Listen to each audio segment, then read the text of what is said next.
Hello, this is the final video of the Pockets of Light tutorial, at least for now. We're gonna do the notes and then a discussion for the conclusion, the ending. So previously, at the end of the the bridge section, the right hand was doing these.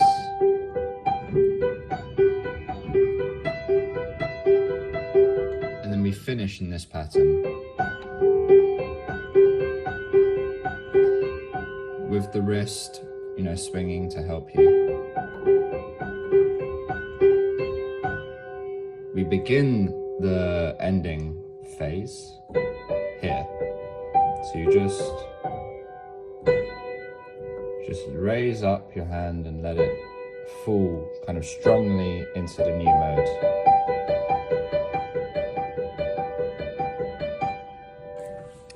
Now from here there are various other patterns that you really can flick between at your will. The whole piece is improvised, but in particular the ending is improvised. So what I show you today is just kind of the basic, a basic possibility.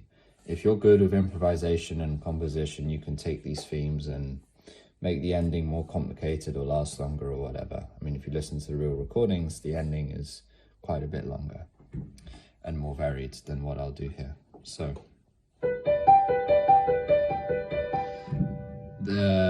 of the basic patterns you can flick between, there's also this pattern. So you just lower the thumb down to the A.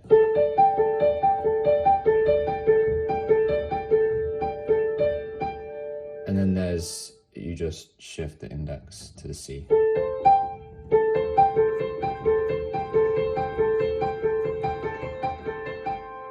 So these are the basic three, which you can go between at your will. The corresponding left hands. So at the end of a climb, the transition period, the left hand is doing this.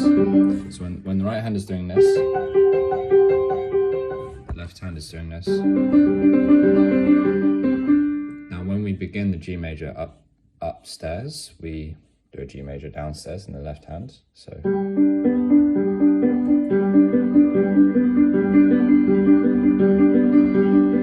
when the right hand lowers to the ADG pattern, the left hand just switches to,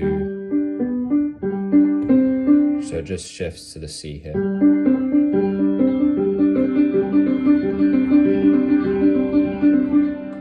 And then when the right hand is doing this, so with the A, C, G, the left hand is doing this. So like an inverted C major triad. And those are the basic patterns.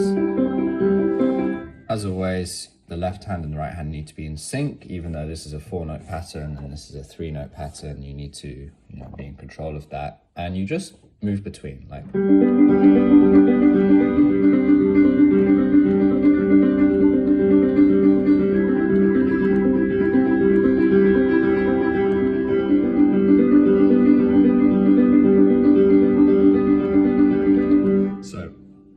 just go back and forth between the patterns.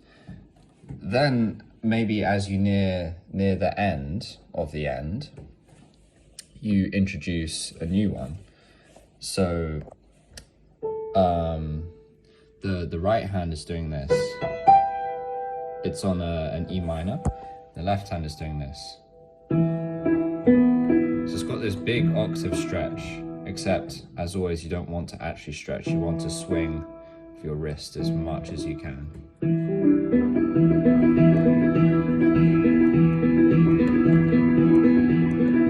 But yeah, you just do that, and the right hand's doing this.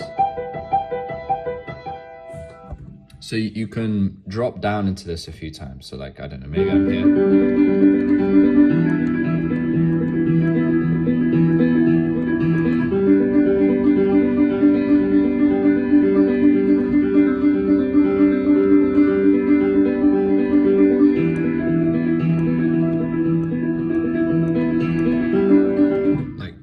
Back and forth.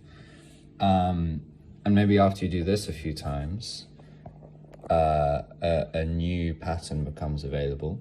So you can keep the right hand's E minor, but instead of dropping down here, maybe as you near the end, you can allow yourself to do this. So you can do an E minor in the left hand as well. And this is a bit higher up than this one, so maybe it's a bit more delicate as you're moving to the finish. And then you continue to flick between the standard ones, like that we've already seen.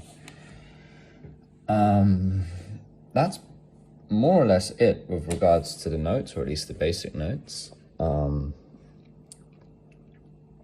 know, all sorts of dynamics and finishing touches. You can really slow down and enunciate particular notes,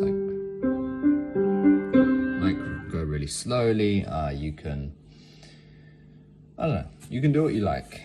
There's no one set way to play the ending. And this is probably a bit of a short video by comparison. So let me give you a kind of a slow playthrough of all of that. So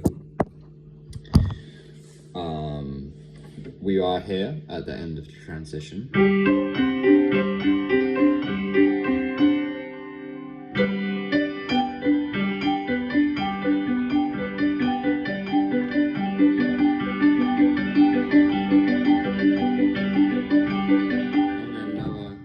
To the A, and the right hand, the left hand plays on the C instead of the B. To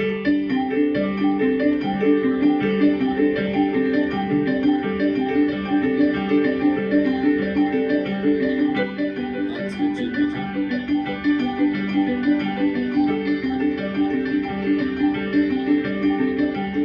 Now I'm going to play the A, C, G pattern, and then the left hand's doing the C major.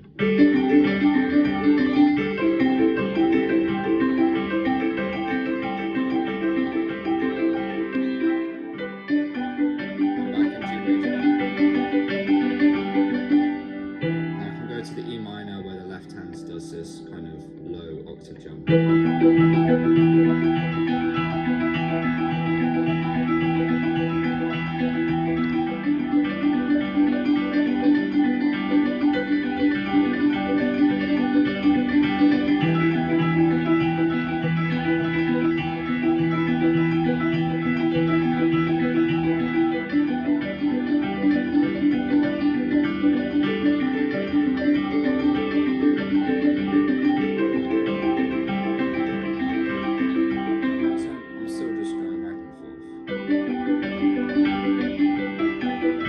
This is the kind of the new pattern that becomes available. So the left hand and the right hand are both doing E minor.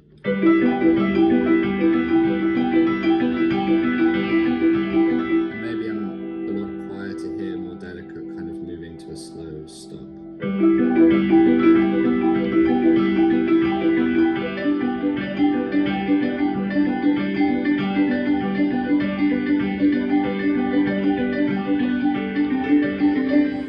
So on, you can kind of flick between these, maybe add your own patterns, your own improvisations, and come to a finish.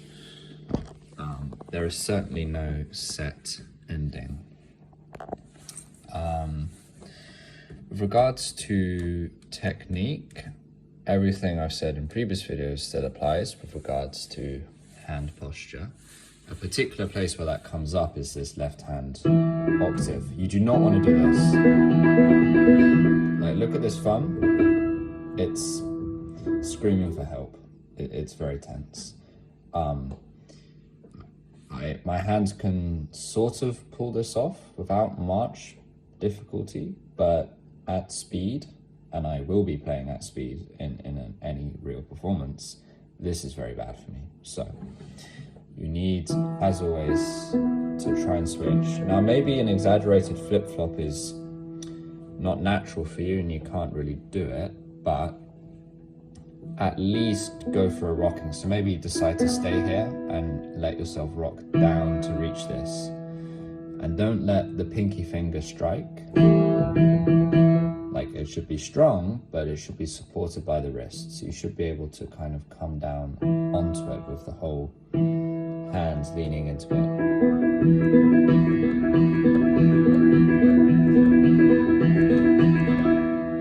Like, it's not much, but I can still let my wrist come down. Now, ideally, what I'm doing is still slightly wrong. Ideally, I shouldn't have my thumb down here. I should be able to take it like off and come down here and then come back up. I think this is the ideal thing you should do, but I can't maintain that at speed, this very exaggerated foot flop. But really, it's what I should do, and maybe you can do that better than I can. At any rate, the wrist needs to alleviate tension. Thumb notes and rhythm notes are always important. They remain important in the ending.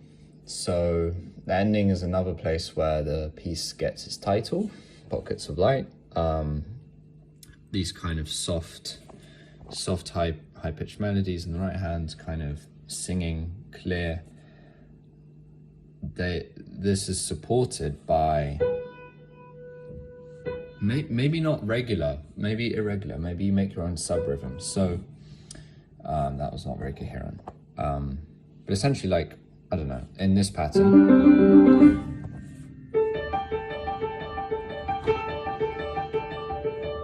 like, let the wrist fall onto A and play around, make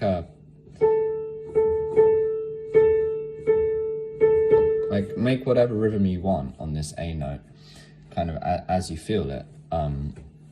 It will make the piece a lot more musical, and adding these bodyweight thumb notes gives more musical structure as well. You should be able to pronounce or emphasize any one of these notes. If all of these are pockets of light, you should be able to highlight each and every single one of them. Particularly when we just come into it. So we're building up here. I like to play this very strong on the right hand when we first go into it. All of these should be sung. In particular, a section which I really like the harmony of, where the left hand is doing this, and the right hand is doing this. The AC here and the CE here really sing well together, and you can kind of pour your energy into the thumb and index finger here, and thumb and index finger here, and let them really synchronize, and kind of just mindlessly stay on that when you're practicing, and try to listen for what I'm talking about, because when you hear it, it's really great. And if you can hold it in your mind as something that you want to play and listen to, it will come out during your performance. And while you're doing that, this is still relevant. This note kind of adds like a bit of clarity. So these are singing together, they may be singing quite loudly, and this kind of reminds you, I don't know, reaching for the stars or something. So it's important not to lose sight of this note, and most of your hand and your energy is concentrated down here, so you need let your wrist bring you up to kind of tap this, and then the wrist takes you right back down again. You can give it like a little spring. It's quite a nice effect. When you start to slow down towards the real finish, I do like playing with this pattern with the E minor. So the ending is like an exercise in playing quickly but softly, which is not easy, but I'd recommend you do that. So not super quickly, not like that, but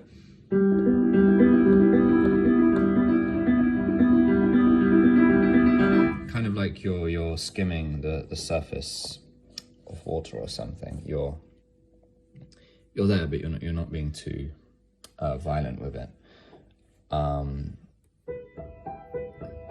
As it slows down, you can really make these notes be heard even more on an individual basis. Like, you can make a long kind of dramatic, emotional pause. The thumb notes remain relevant, like you're slowly doing this. And this can be really kind of layered heavy with, well, whatever kind of feeling you want to give it. And the body weight thumb note's very important for conveying that. What I like to do is I like to do a kind of, so I go quite slow, and then I like to resuscitate the pace a little bit. So I increase my speed slightly. Like, I start slow here, and I make a final bit of speed, just because I really like the way these two sing together. It's kind of like a last burst of light before the piece really dies down. And the way I usually end it, because I'm not very imaginative, is I just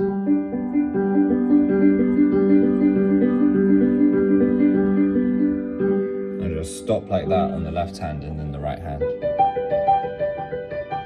suddenly starts doing this triad kind of isolated. It's not supported by the left hand, so it can kind of keep going with its own momentum and sing a little bit more, and then it stops. I mean, I've experimented with like trying to add something else, like adding more chordings, or maybe even doing an arpeggio or whatever. Have fun with it. Make the ending your own. When you're grinding to a halt, it's good to not lose the rhythm. So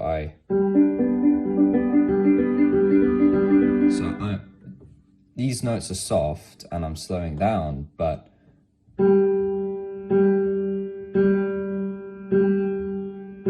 the body weight rhythmic note is still present, it's still keeping time. It's maybe slowing down, but it keeps the piece alive until you finally stop. And it's quite important always to have these notes. I don't have much else to say, really. Okay, I wish I could play a more interesting ending, but I can't. And in the scorebook, Lubomyr kind of says, it's up to you now. Like, here are some things you can do, and then end however you wish. So maybe you guys can make nice embellishments. I recommend listening to the original recordings. There are 2 of them for some inspiration on that. The endings go on quite long, and they're quite nice. Anyway, that's all. That's the tutorial done.